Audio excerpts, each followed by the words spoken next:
জাহাঙ্গীরনগর বিশ্ববিদ্যালয় ছাত্র সংসদ নির্বাচনে ভোট গণনা ৩ দিনে গড়িয়েছে। এতে হতাশা প্রকাশ করেছেন শিক্ষার্থী ও প্রার্থীরা। এরই মধ্যে আজ সন্ধ্যা ৭টায় ফলাফল ঘোষণার সময় নির্ধারণ করেছে কর্তৃপক্ষ। দুপুরের মধ্যে ২১টি হলের কেন্দ্রীয় সংসদের ভোট গণনা শেষ হবে বলে জানানো হয়েছে।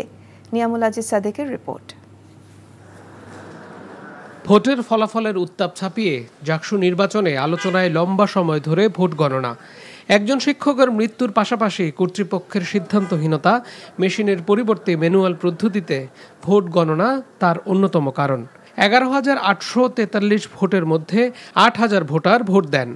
যারা বানচালের ষড়যন্ত্র করছিল, আমি মনে করি তাদের সেই ষড়যন্ত্র কোনোভাবেই সফল হবে না। ৩ দিন তারপর এখানে অপেক্ষা করতেছি। জাকসু শুরু হয়েছে থেকে ভোট গ্রহণ থেকে এখন পর্যন্ত খাওয়া ঘুম সব আমাদের এখানে। প্রথমে হল সংসদগুলোর ভোট গণনা ও নির্বাচিতদের ঘোষণা শেষে কেন্দ্রীয় সংসদের বাক্সগুলো উন্মুক্ত করা হয়। বাড়ানো হয় আরও কয়েকটি টেবিল ও জনবল।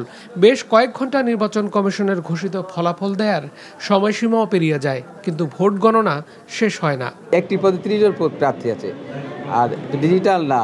আর আমাদের শিক্ষকরা এত অভ্যস্ত না, প্রতি বছর নির্বাচনের মধ্যে তাদের গণনায় একেবারে তারা অভিজ্ঞ বিশাল তাও না। আমরা প্রত্যেকে যার যার রাজনৈতিক এজেন্ডা বাস্তবায়নের দিকে এগিয়ে যাচ্ছি, কিন্তু এটিতে প্রত্যাশা ছিল না। সময়ে সময়ে প্রার্থীদের বিক্ষোভে চাপ বাড়ে কমিশনের উপর।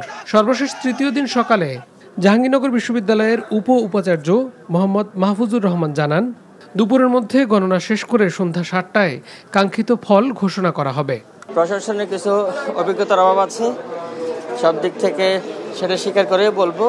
তবে ইলেকশন ম্যানিফেস্টো কোনো প্রশ্নই ওঠে না। সবাইকে ধৈর্য ধারণ করেন, আমাদের চেষ্টার কোনো ত্রুটি নাই এবং আমরা সম্পূর্ণ নিরপেক্ষ এবং স্বচ্ছতার সাথে এই ফলাফলটা দেওয়ার জন্য একটু সময় লাগতেছে।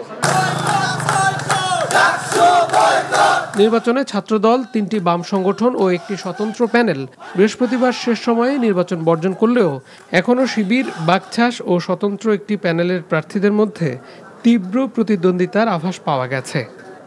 Niamul Aziz Sadek, NTV news, Savar, Dhaka.